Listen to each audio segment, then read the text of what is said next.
In the theater of global politics, few names evoke as much drama, admiration, and controversy as Donald J. Trump.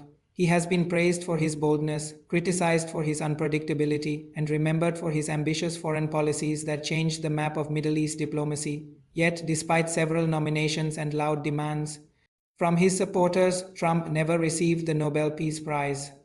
So the question is why? Was it because of the Gaza war, the Ukraine crisis, or his own political strategy that blurred the line between diplomacy and self-promotion? Let us break it down in a discourse that touches not only on Trump himself but also on how power, perception, and politics shape global recognition. When Trump entered the White House in 2017, the world expected turbulence and they got it. But amid his America First agenda, Trump launched some surprisingly effective peace initiatives. He was the first US president in decades who did not start a new war, a rare feat in modern American politics.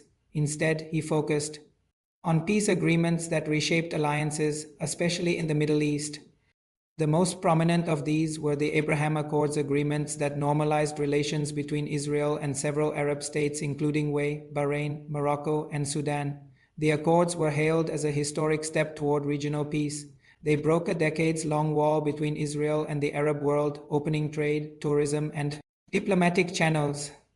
These moves led many to argue that Trump deserved the Nobel Peace Prize, much like Barack Obama had received it in 2009. Several European parliamentarians even nominated Trump, citing his role in advancing peace and dialogue in one of the world's most volatile regions.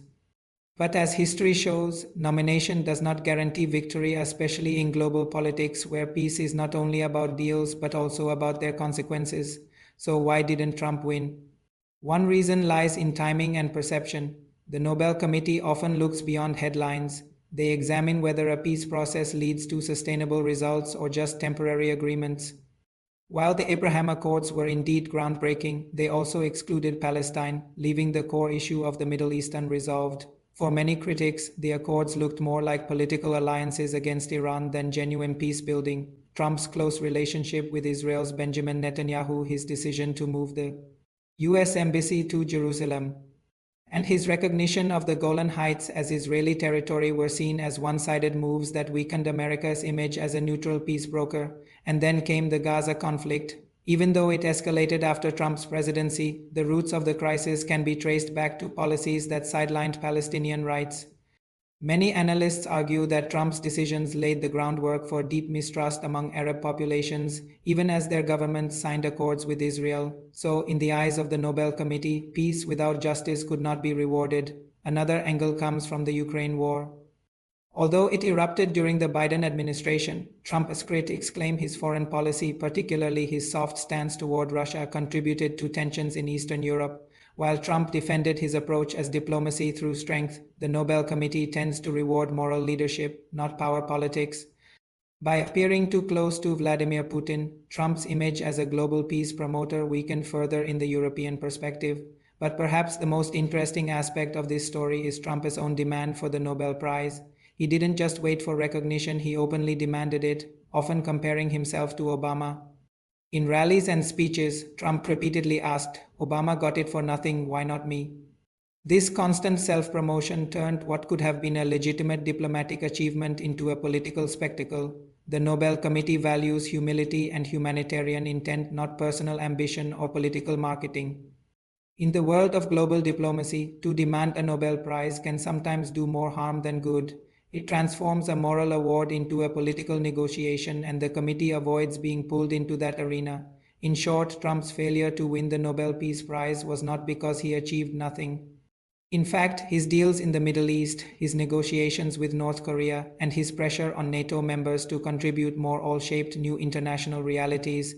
But the Nobel Prize is not about change alone, it's about peace that endures.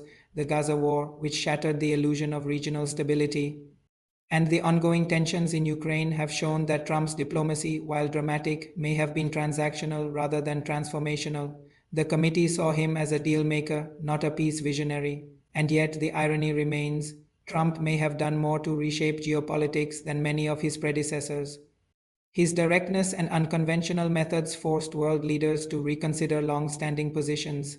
But in the eyes of the Nobel Committee, peace cannot come through deals made under power pressure, it must come through moral consensus. So when Trump demanded the Nobel Prize, perhaps he misunderstood its essence. The Nobel is not about who wins the headlines, it is about who wins the hearts of humanity. Conclusion. In the final analysis, Donald Trump stands as one of the most polarizing figures of our time, a man who sought peace on his own terms, but whose style often clashed with the ideals of the Nobel tradition. His story is a reminder that peace without empathy may achieve signatures on paper, but not harmony in reality, and that perhaps is why the Nobel Prize still remains out of Trump's reach. Ending note for YouTube. If you found this analysis insightful, don't forget to like, share, and subscribe to Global Worldview, where we decode global politics with truth, logic, and perspective.